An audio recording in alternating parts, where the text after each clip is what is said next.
Hello, my name is Glenn Dyer, and you are watching a Dyer-Situation. Today I'm seeing the Angry Birds movie.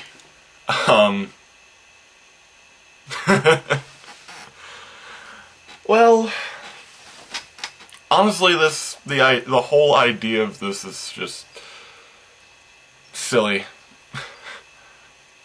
And in kind of a funny way. Like, this is pretty much penultimate total corporate greed, with no, like, creative input whatsoever. I'm pretty sure nobody on any creative team wanted to ever make an Angry Birds movie.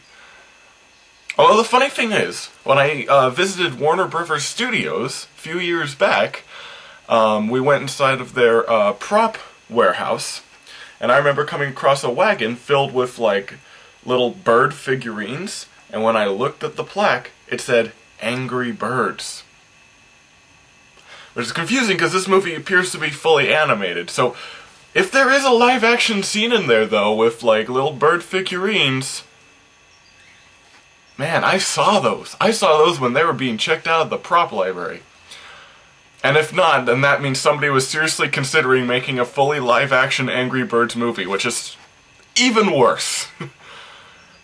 I think, if you know, like, during my top 10 meh videos of 2015, I said at the end that Angry Birds was my prediction for the most meh of this year.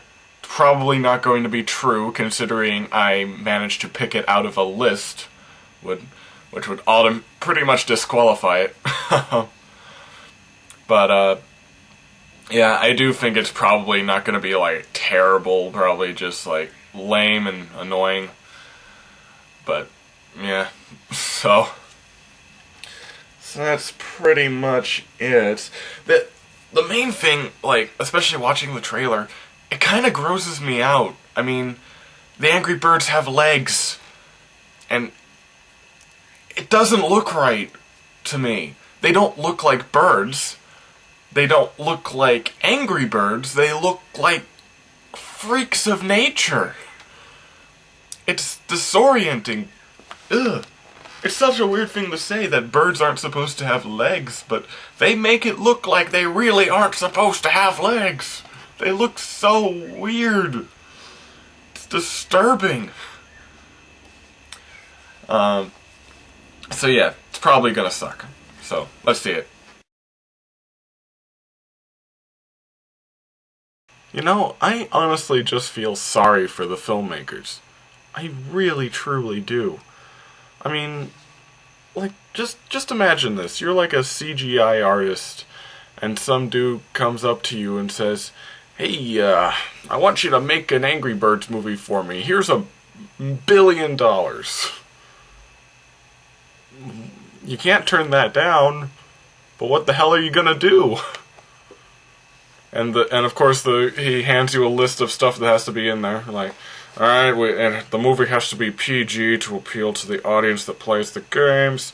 It has to include all of the main characters and their special abilities, and it has to somehow revolve around pigs stealing eggs. Good luck. Like, Jesus Christ, I'm not I don't think Orson Welles could handle this. Like, what would you do? So with that in mind, the fact that this movie turned out bad isn't really a surprise, is it?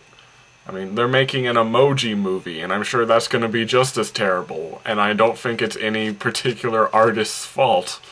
So I can't, like, blame a writer or director or anything. It's honestly just, like, the people with money who have kind of, just through the act of creating this, have made something terrible. Yeah. Whole thing's stupid and awkward and, doesn't make much sense.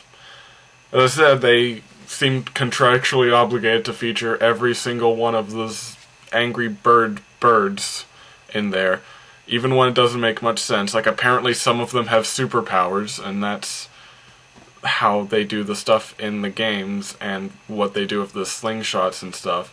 Like, there's this whole scene where they're attacking, like, a pig city with a slingshot, and each one is demonstrating their own abilities. Like, they all have superpowers, but most of them are only activated when they're in a slingshot, for some reason. Never explained. It's just some people do have superpowers. Like, it makes no sense. But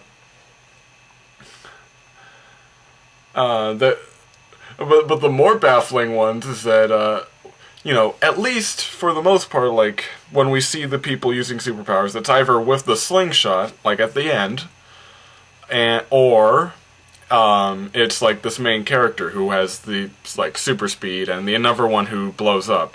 And they're, like, main speaking characters. They follow our protagonist around everywhere, so at least we're introduced to that fact. But then there's random people in the background, like this orange guy who just bloats up to lift up, to lift up something onto a boat. And it's just in the background, like, hi, person who can do that.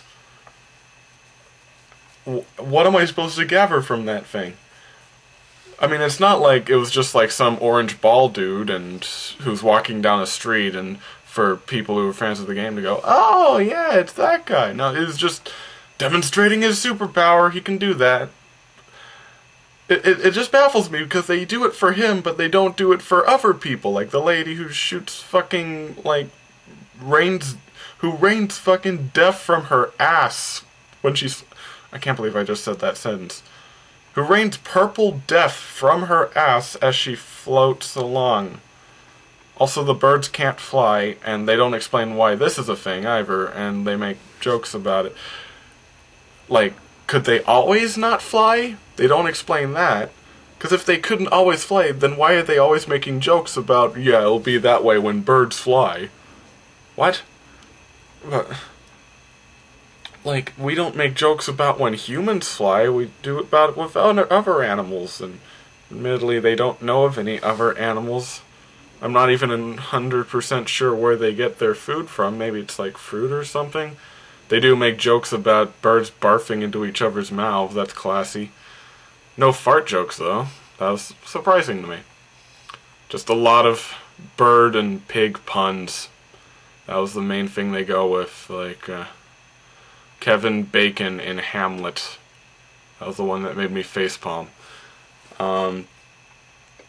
Yeah, just a series, if I describe this movie, it's a series of really bad jokes, structured onto a really inherently bad idea. And what would you expect? Would you expect any less,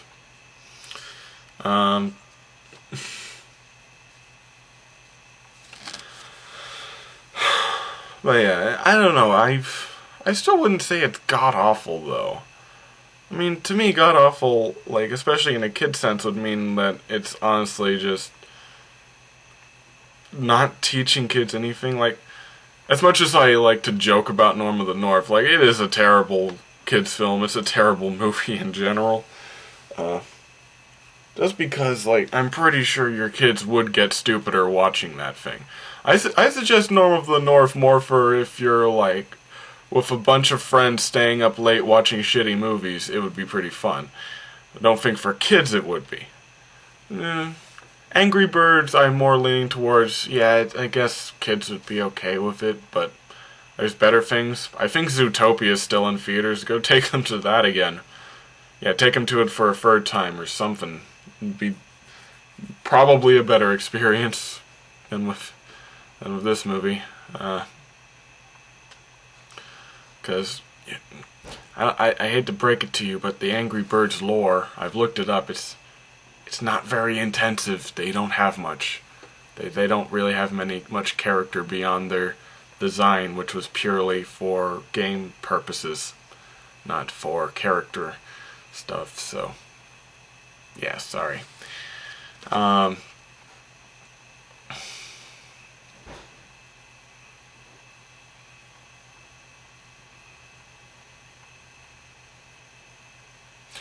Yeah, can't think of much else to say about it. It's just stupid. And yeah, I have to admit the leg thing did freak me out a little.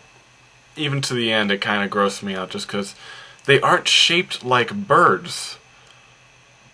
But they aren't shaped like the cartoony ball things that they were before.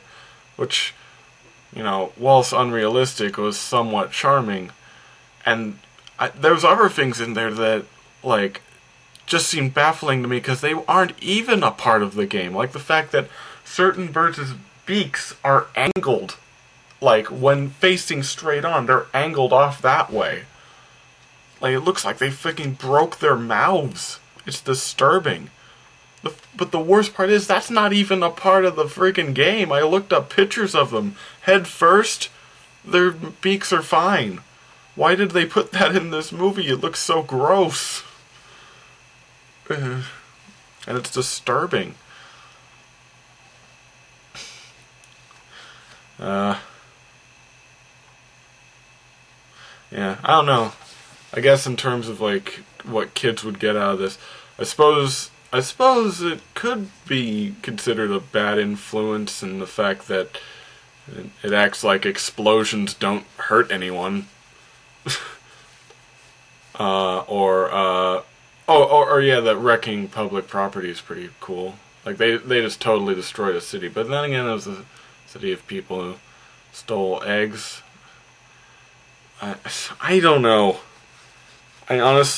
Honestly, I want to kind of finish this review so I can get to forgetting this movie exists, and probably you should forget the movie exists too. Just ignore it.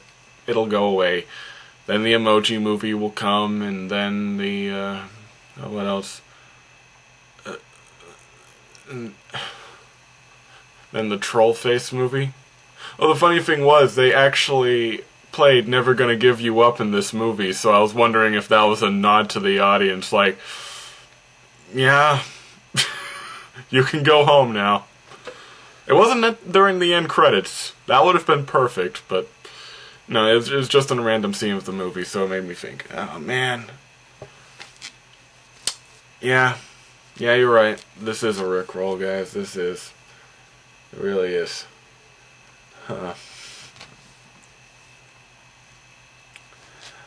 But,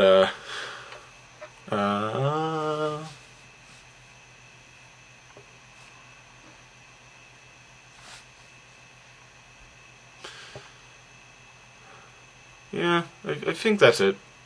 Yeah.